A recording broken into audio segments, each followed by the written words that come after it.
So today we will start with marriage in Muslim law. Okay, तो इसमें अलग अलग हम एक एक करके सारे types of marriage पढ़ेंगे in Muslim law. Okay, Islam, unlike other religions, is a strong advocate of marriage. There is no place of celibacy in Islam like the Roman Catholic priests and nuns. मतलब कि ऐसा नहीं है कि तुम adultery like the Prophet has said that there is no celibacy in Islam. Marriage acts as an outlet for sexual needs and regulate it so one doesn't behave slave to his or her desire. उसको बाहर ना जाना पड़े. इस्लाम का ये concept था शादी को स्टैब्लिश करने के लिए. It is a social need because through marriage families are established and the families are the fundamental entity of our society. Marriage नहीं होगी तो फैमिली स्टैब्लिश नहीं होगी. Furthermore, marriage is the only legitimate or halal way to indulge in intimacy between a man and woman. एक ही legal way है जिससे अगर man and women sexual relationship में आते हैं तो उसको कोई गलत नहीं मानता. Islamic marriage although permits polygamy but it completely prohibits polyandry. Polyandry मतलब एक औरत के एक से ज्यादा पति होना, लाइक द्रौपदी.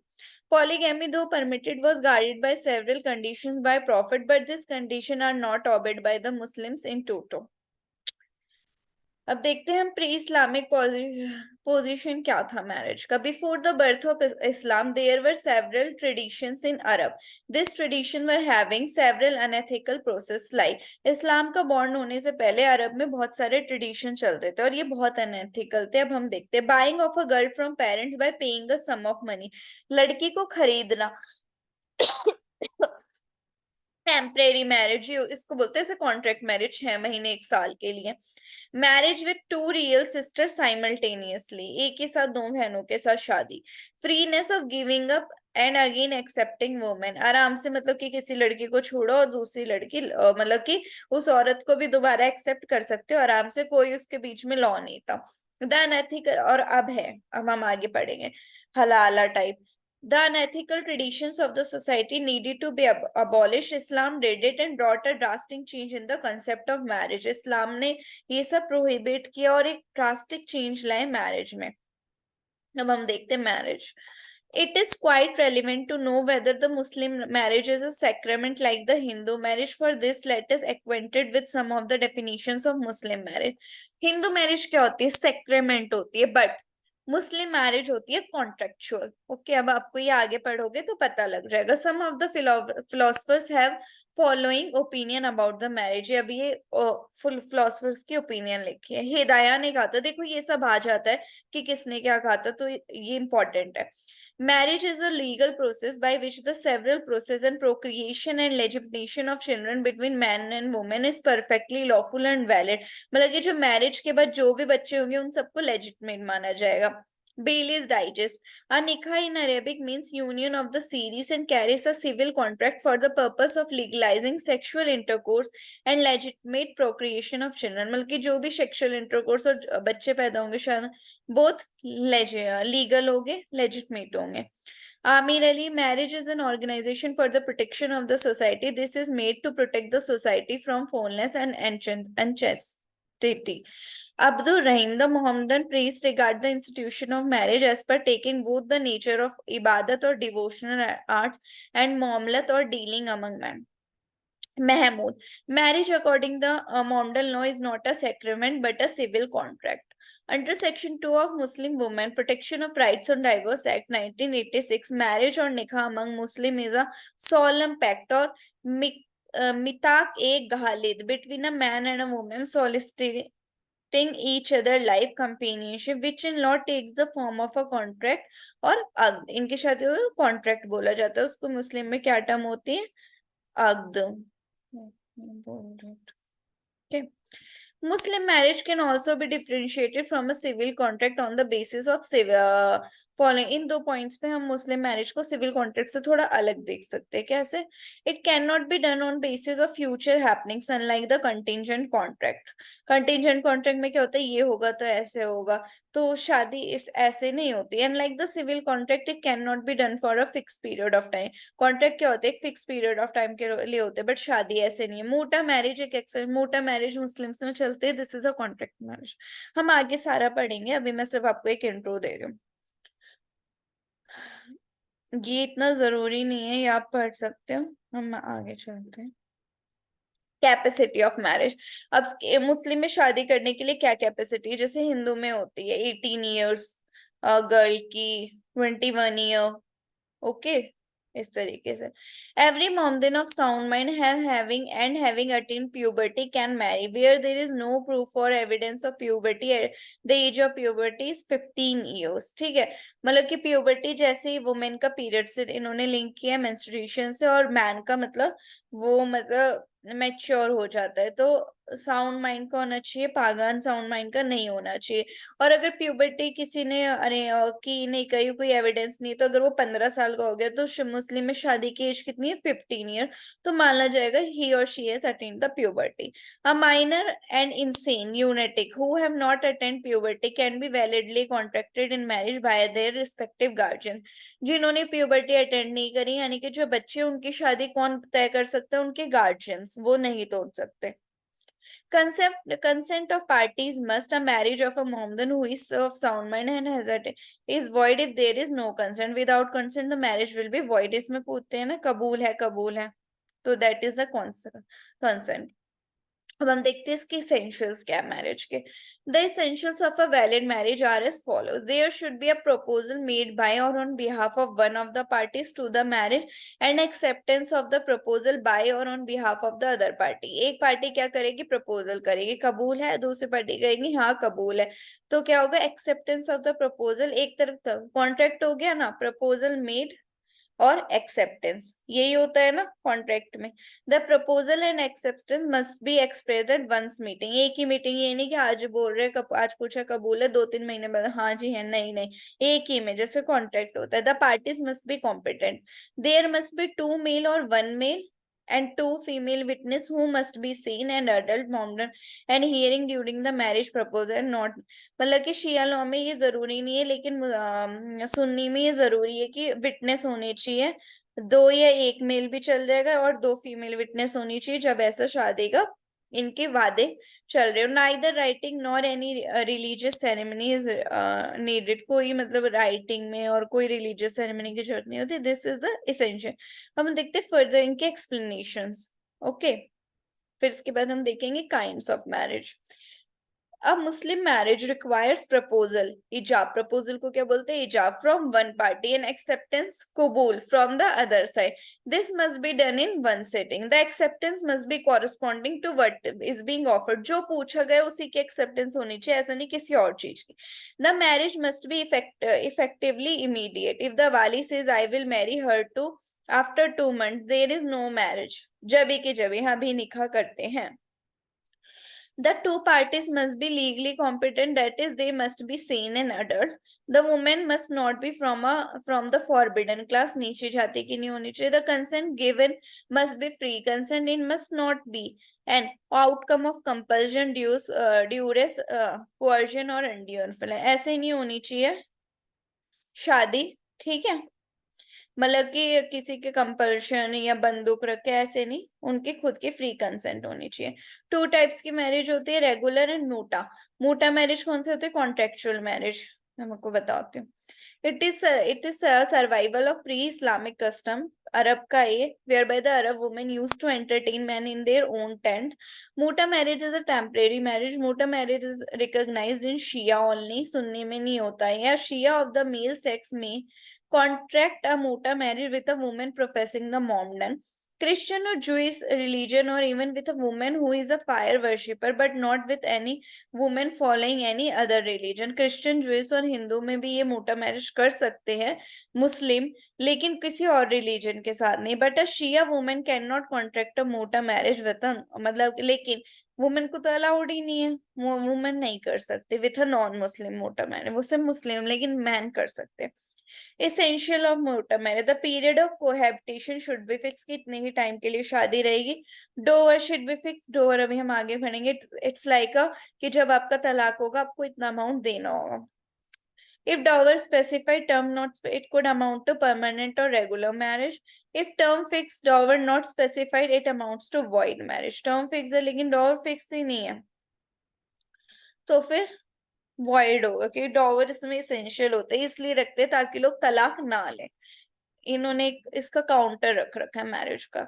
इफेक्ट्स ऑफ मोटा marriage, parties have no right to mutual inheritance, मतलब कि कोई भी अगर बच्चा पैदा होता है तो उनको कोई राइट नहीं मिलेगा. Muta wife is not entitled for maintenance but if in their contract it is so mention then husband is bound to pay or she may file petition under section 125 or CRPC. If marriage is not consummated, wife is entitled for half of the dower. अगर marriage consume मतलब कि शादी कर लेते but there is no consumption consummation of marriage तो wife को कि सिर्फ हाफ डॉवर मिलेगी जो फिक्स्ड होगी. Also if wife leaves husband before the contractual period, वो कॉन्ट्रेक्चुअल पीरियड से पहले अपने हस्बैंड को छोड़ के चली जाती है, जब भी उसको कुछ प्रोपोर्शनेट ऑफ डॉवर मिलेगा. when marriage is consummated wife required to undergo इद्दत of 3 months, उसके बाद ही वो दूसरी शादी कर सकती है. इद्दत होता है इनका एक पीरियड, वो होता है 3 months का, ठीक है. तो अगर वाइफ शादी मतलब कि कंज्यूमेटेड हो गई तो उसको 3 मंथ का इद्दत पीरियड मतलब कि देखना, 3 महीने उसको बिना शादी के, 3 महीने बाद ही वो शादी कर सकती है. इन मोटा husband has the right to refuse procreation children of मोटा ट्रीटेड एज अ लेजिमेन है, मतलब कि वही मैंने आपको बता दिया कि कोई इनहेरिटेंट नहीं होता. चिल्ड्रन ऑफ मोटा ट्रीटेड एज अ लेजिमेन वाइफ और इनका, सॉरी मैंने को थोड़ा को गलत बता दिया, वाइफ कोई इनहेरिट नहीं कर सकती हस्बैंड की प्रॉपर्टी बट जो बच्चे होते हैं उनको लेजिटमेट माना जाएगा और वो इनहेरिट कर सकते हैं प्रॉपर्टी, लेकिन किसकी, सिर्फ मदर की. मोटा comes in and after expiry of term if husband wants to end it early then by mutual consent he can do so by making gift of remaining term. जो बचे टर्म का उसका extra gift देके वो मोटा marriage को mutual consent से खारिज कर सकते हैं, उसको वॉइड मतलब कि इनवैलिड कर सकते हैं.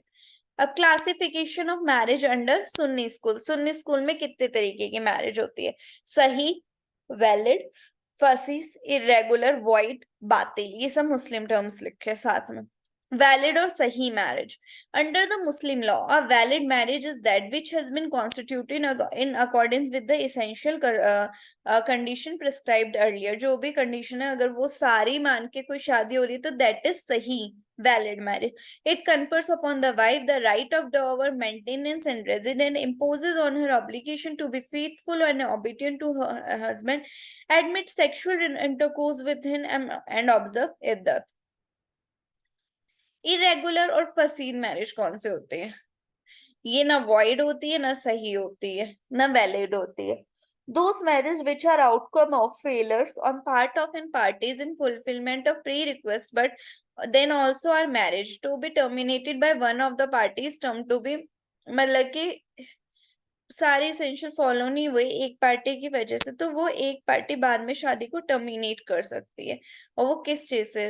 अब मैरिज विदाउट विटनेस, शिया में विटनेस की जरूरत नहीं होती, सुन्नी में बिना, तो वो बाद में उसको हम क्या बोलते हैं, उसको इरेगुलर मैरिज कहा जाता है. Marriage with fifth wife, marriage with a women undergoing इद्दत, marriage with a fire worshipper, marriage outcome of bar of unlawful ganja. An irrelevant has no legal effect before consummation but when consummated give rise to मतलब कि जब तक इस शादी का कोई consummation नहीं होता ये कोई लीगल राइट नहीं देती ना वाइफ को ना हस्बैंड को, लेकिन जैसे ये मैरिज कंज्यूमेटेड हो जाती है तो इट गिव लाइफ. तो कोई फर्क ही नहीं है, क्योंकि अगर कोई फिफ्थ वाइफ से शादी करे तो सोच समझ के तो कंज्यूमेशन हो गई तो उसके पास सारे राइट्स आ गए. तो it is not a bar like that. Okay, next, void और बातिल मैरिज. A marriage which is unlawful from its beginning, शुरुआत से ही it does not create any civil rights और obligation between the party. The offspring of a void marriage is illegitimate. They are outcome of marriage through forced consent, plurality of husband, marriage prohibited on the ground of consanguinity, marriage prohibited on the ground of affinity, marriage prohibited on the ground of force. अगर इसमें से किसी भी ऐसे शादी होती है फोस्टेज, मतलब कि एक ही माँ का दूध पिया वो जो बच्चे होते हैं आपस में उनकी शादी होना, जैसे चाचा ताऊ, तो इस तरीके से. अब हम देखते हैं इफेक्ट, क्या क्या राइट क्रिएट होते हैं अगर शादी वैलिड होती है, सही हो. The lawful obligation which arise after marriage are as follows. Mutual intercourse legalized and the children so born are legitimate. The wife gets power to get meher. The wife entitled to get maintenance. Husband gets right to guide and prohibit the wives for valid reasons only. Right of succession develops. Prohibition of marriage due to affinity. Women bound to complete iddat period, not to marry during it after divorce or death. अगर किसी women का husband मर जाता है, divorce, तो उसको पहले 3 months का इद्दत पीरियड लेना पड़ेगा और 45 डेज का लेना पड़ेगा अगर उसके पीरियड्स थे उस दौरान। लेकिन अगर उसको उसका मेंस्ट्रुएशन पीरियड नहीं था तो 30 डेज का लेना पड़ेगा उसका। The obligation right set between the two party during are to be enforced on the basis of a marriage. Husband and wife do not get the right on one other, एक दूसरे की property पे फिर हक नहीं मिलेगा। Formal validity of Muslim marriage on the completion of following condition.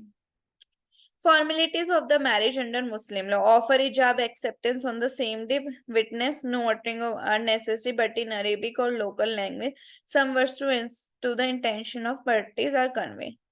Deed of marriage kabeen contains amount of dower, condition for its payment and custody of child। इनका ये पूरा एक बन जाता है पहले in Momden law, sorry. Consent of parties. Usually marriage are performed in bride's father or guardian's house. Hanafi and Shia believe that if parties are adult, then there is no consent of father, guardian is required. But a person below the age of puberty or of unsound mind has no capacity to enter into marriage without the consent of father or guardian. Okay. Registration of marriage is not compulsory, but Mutawali of Jamaat can issue marriage certificate in the states of Bihar under Muslim Marriage and Divorce Registration Act 1935.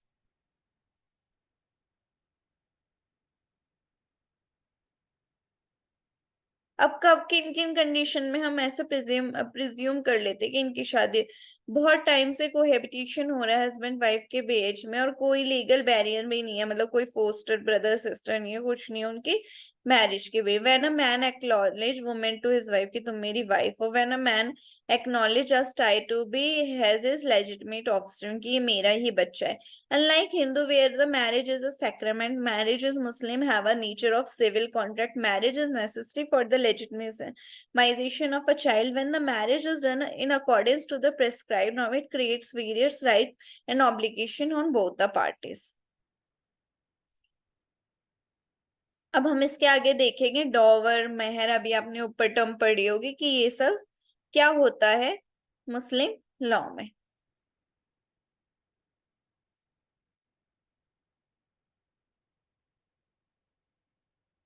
Okay. See, meher or dower is a sum of money or the other property to be paid or delivered to the wife. ठीक है, जो wife को मैंने आपको बताया, it is either specified और unspecified.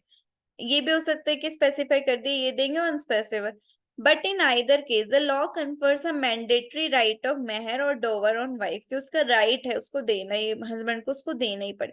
The मेहर dower belongs to wife and she can deal with it in the manner she likes it. ठीक है, उसके वो जैसे उसको।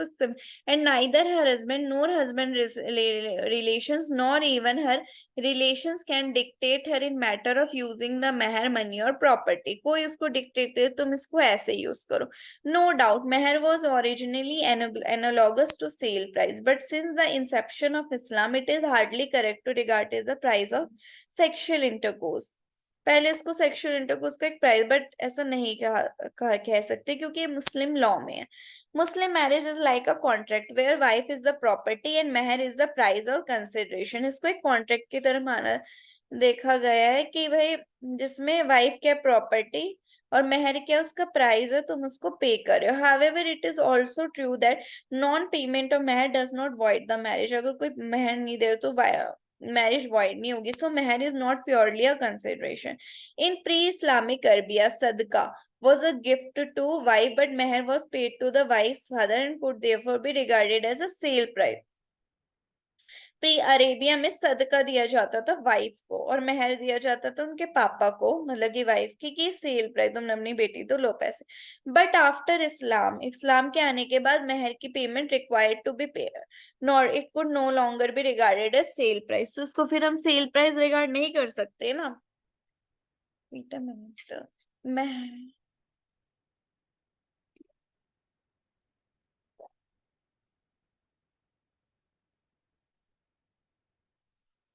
Sorry this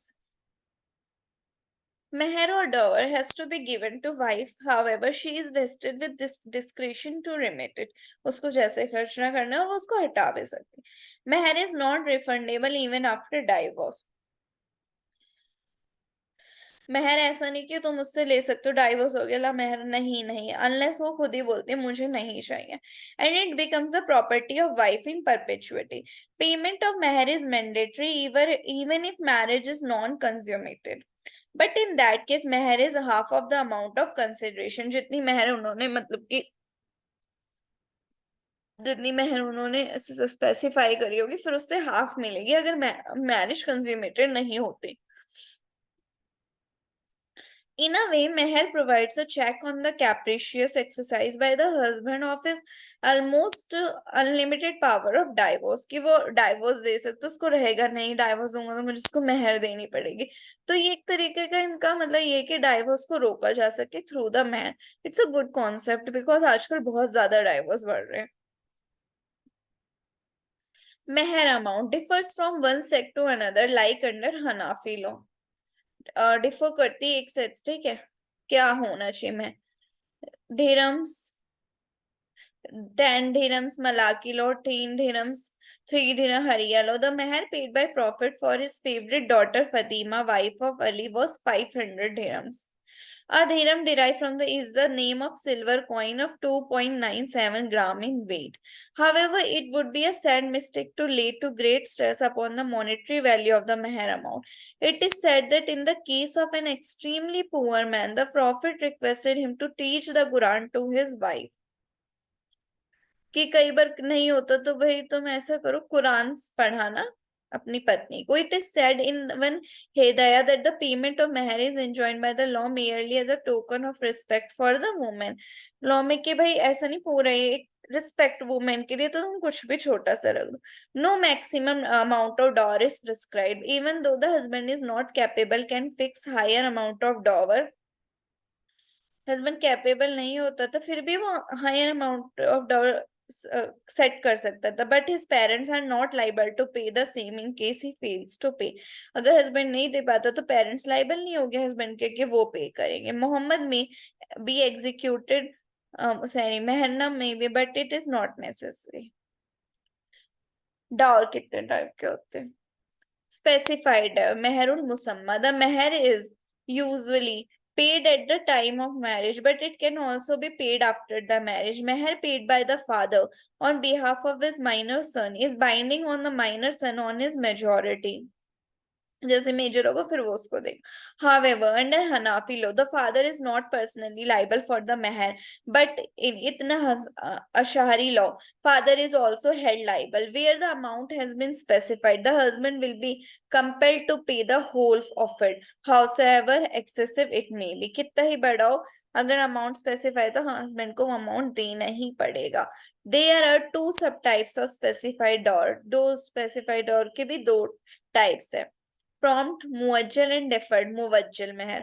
A technical term for prompt muajjal and for deferred is muwajjal. The term muajjal is derived from the root meaning hastened to proceed, whereas the term muwajjal is derived from the root meaning delayed or deferred. The prompt dowry is payable immediately after the marriage, but the deferred dowry becomes payable on the dissolution of marriage, on the happening of specific कि जब ऐसा होगा तो हम डॉर देंगे, मर जाता है या डाइवोर्स होता है, और कुछ होते हैं जो शादी के बाद ही देने होते हैं, that are prompt. When dower is paid, it is usual to split it into two equal parts. Okay, one part is paid at once or on demand, and the other on the death of the husband or on divorce or on the happening of some specified event. In Ithna Ansari law, the presumption is that the whole of the dower is prompt, but the Hanafi law, the position है इतना अंसारी में कि एक ही बार में मतलब कि सारा शादी के बाद ही देना, बट हनाफी लॉ में ऐसा नहीं है। Ideally and usually, the whole meher is required to be promptly awarded, but in earlier case, the full bench held that the usage customs of the wife family is the main consideration, and in absence of proof of the presumption that one half is prompt की one half दे दी और one half को situation होती है, तो हम usually ऐसा presume करेंगे unless specified. However, the proportion may be changed to suit particular cases. Wife can deny to perform conjugal rights if prompt dower is not paid, and also the husband can't restrict wife's movement till the payment. शादी के बाद भी अगर वो prompt Dawar जब तक नहीं देता, वाइफ उसके साथ कोहेबिटेशन करने के लिए मना कर सकती है, और हस्बैंड भी रिस्ट्रिक्ट कर सकता है उसकी मूवमेंट जब तक वो पेमेंट नहीं, हस्बैंड उसको कहीं आने जाने से नहीं रोक सकता जब तक वो उसको पूरा प्रॉम्प्ट डावर दे नहीं देता। Unspecified or proper dower mehrul misal. The obligation to pay dower is a legal responsibility on a part of the husband and is not dependent upon any contract between the parties. Hence, the husband liable to pay meher even if it is not specified. The only question would be the quantum. अगर specified नहीं है, husband जब भी उसको डावर देगा, लेकिन कितना देगा ये फिर question में आएगा। If no meher is paid, wife will be entitled to receive the amount which is customary in the community or in respect is or what is proper in each. जितना उस टाइम मार्केट में मतलब लोग मेहर दे रहे हैं उतना उसको फिर हस्बैंड को देना पड़ेगा। The amount is not specified. What is proper dower in each individual case which will determine and under with reference to the social position of her father's family, her own personal qualification, social position of the husband, but the means of husband are of little account कि कहाँ से पैसे लाएगा, इसको थोड़ा कम रखा जाए, उसका social position क्या है, her age, beauty, fortune, understanding and virtues, meher paid earlier in the family than meher paid for father, brother, uncles of the wife's family, ये सब देखा जाएगा कि उन्होंने अपनी बहन की शादी में कितना मेहर दिया, उनके पास कितना मेहर आया है, ये सब देखा जाएगा। Increase or decrease of dower. The husband may at any time increase the dower. Likewise, the wife may remit the dower wholly, और husband increase कर सकता है, wife उसे हटा सकती है और decrease कर सकती है। ठीक है। The remission of the meher by wife is called as हिबातुल मेहर और हिबा ए मेहर। जब वाइफ अपना मेहर लेने को मना कर देते उसको ही मुस्लिम। When a wife was being ignored by husband and thought that only way to win him back was to कि हस्बैंड अगर इग्नोर कर तो कहते मेरा मेहर दो ताकि उसको अकल है। And her remission was considered without her consent was not binding on her। और फिर क्या होता है उसको इस कंडीशन में उसको जो अगर उसने कभी अपना मेहर रिमिट किया तो क्या होगा कि उसने बिना कंसेंट के किया होगा और वो उस पर बाइंड नहीं हो रहा। ये किसका केस है? Shah Bano versus Iftikhar Mohammad 1956 Karachi High Court. Confirmation or dower. Hanafis believe that a wife is entitled for dower, that is on consumption, on a valid retirement, on death of a party. इन तीन कंडीशन में wife क्या होती है? Entitle होती है dower के लिए। Remedies of a Muslim women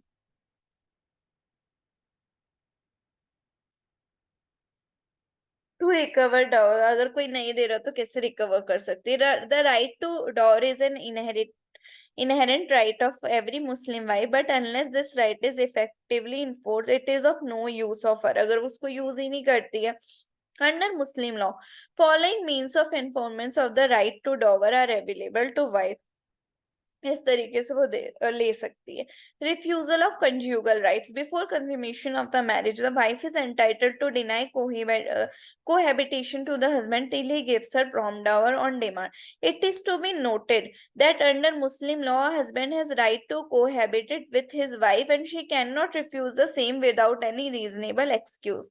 But non-payment of prompt dower before consummation is a lawful justification for the wife to refuse cohabitation। A Muslim wife can refuse to live with her husband and refuse to him the sexual intercourse so long as the prompt dower is not paid to her।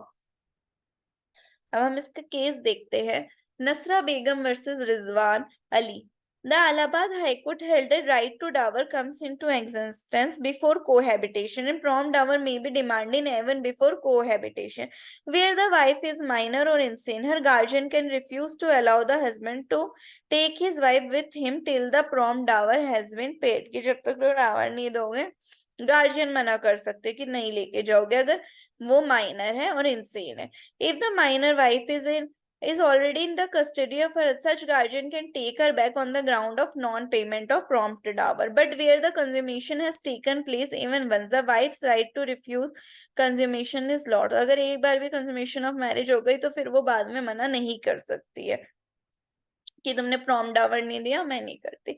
If the marriage has already been consume, the husband suit for restitution of consume will not fail on the ground of non payment of, वो डाल सकते हैं restitution of conjugal rights के लिए court में case, और उसका case valid माना जाएगा और रिफ्यूज नहीं किया जाएगा on the ground of non payment, कि उसने डावर नहीं, प्रॉम डावर पे नहीं किया। क्यों? एक बार मैरिज कंज्यूमेटेड हो चुकी है। However, the court has discretion even in such a case to pass a decree for restitution of conjugal subject to the condition of payment, कुछ conditions लगा सकते हैं वो। अब हम लोग अगला केस देखते हैं, Anees Begum versus Mohammad Istafa Wali Khan, AIR 1933, all India 634. The marriage of Anis Begum and Muhammad Istafa, the prom dower was rupees 15,000. The husband and wife lived together for the some time and the daughter was born to them. Later on, Anis Begum left the house of her husband and refused to come back till her prom dower was satisfied. Note the condition. Muhammad Istafa, the husband, led a suit for the restitution of conjugal rights. It was held by Suleiman, Chief Justice, that there was no absolute right in a husband to claim conjugal right unconditionally. Unconditionally वो अपने conjugal right नहीं ले सकता है. The courts have discretion to make the degree of restitution of conjugal right conditional और payment of wife's unpaid prompt dower, कि तुम डावर दो और लेके फिर तुम उसको जा सकते हो। Even where the marriage has already been consummated, बेशक मैरिज पहले कंज्यूम, लेकिन तुम पहले डावर दो फिर तुम उसको ले जाओ। Accordingly the decree for restitution was passed in favour of husband subject to इस पेमेंट ऑफ रुपीज 15,000। मतलब कि बात वही है, बस उसको थोड़ा घुमा दिया। तुम अपना राइट कर सकते हो जैसे पहले भी कर सकते थे, बस पहले डावर दे दो, वो कंडीशन बिना कंज्यूमेशन के भी सेम ही है। इट्स को बस थोड़ा घुमाया।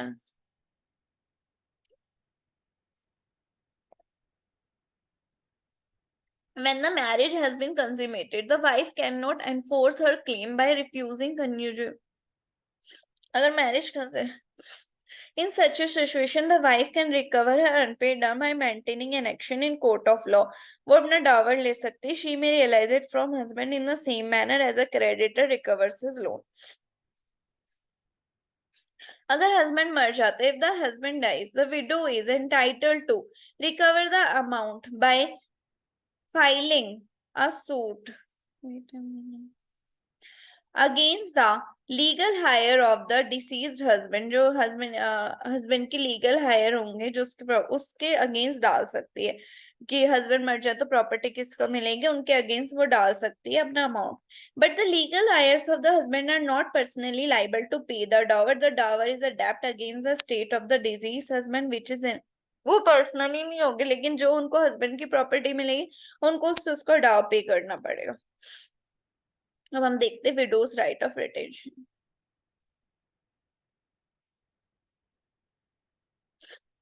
After the death of the husband, the most effective method of enforcement of dower is the exercise of right of retention. A widow whose dower remains unpaid, जिसका dower unpaid है, has a right to retain the properties of the husband till her dower debt is satisfied. जब तक उसका dower debt नहीं दिया जाता, वो husband की property को क्या कर सकती है, अपने पास रख सकती है। The right is termed as the right of retention in lieu of unpaid, and it is available to a widow whether there is any agreement between the parties for this right or not. ये उसको available होगा ही होगा, बेशक से कोई agreement हो या ना party। Under this right, if a wife has taken possessions of her husband property lawfully with free consent of the husband in lieu of unpaid dower, then she is entitled to retain such possession after the death of her husband until her dower is paid out of the properties retained by her. The right is exercised against the creditors if any of her deceased husband and his legal hire. The legal heirs of the husband cannot get possession and benefits of the properties of the deceased until they make payments toward unpaid dower in the proportion of their respective share. Thus, this may be said to be coercive method of recovery of unpaid dower from husband legal. मतलब कि कैसे भी dower तो तुम्हें मिलेगा ही मिलेगा। Right to retention doesn't include right to transfer that property, की ऐसा नहीं है वो सिर्फ तुम्हारे पास है, यानी तुम अपनी जगह उस प्रॉपर्टी को किसी और को दे दो। इन मैना बीबी वर्सेस वकील Ahmad, In 1902, a possession suit was brought against Mana Bibi, who holds suit property to recover her dower amount. Court therein ordered to pay her dower amount first with interest, but till the payment she made gift of that property and the same is challenged in the जब तक payment नहीं उस property को किसी को gift में दे दे कितने time तुम रखो. The Privy Council held that Maina Bibi can't transfer that property, but she can only hold the property till the satisfaction और her dower. वो सिर्फ वही होल्ड कर सकती है, वो किसी और को नहीं दे सकती वो प्रॉपर्टी.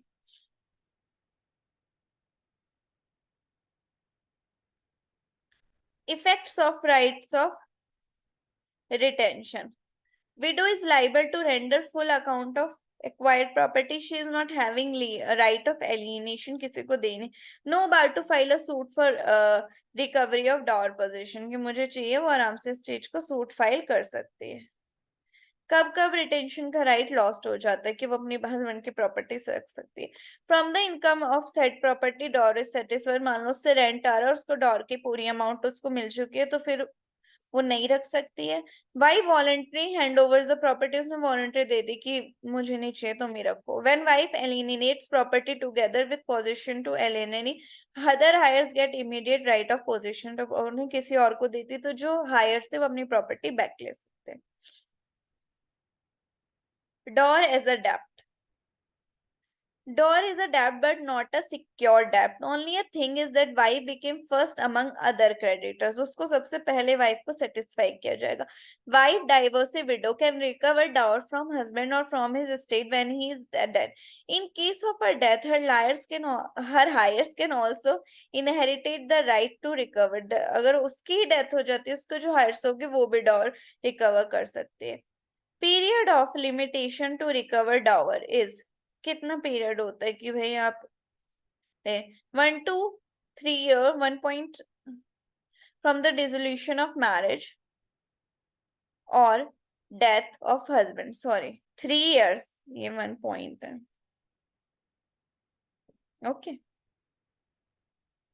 3 साल का टाइम होता है जब से उनकी शादी खारिज हुई है या फिर हस्बैंड की डेथ हुई है. In case of right of retention till the amount is satisfied.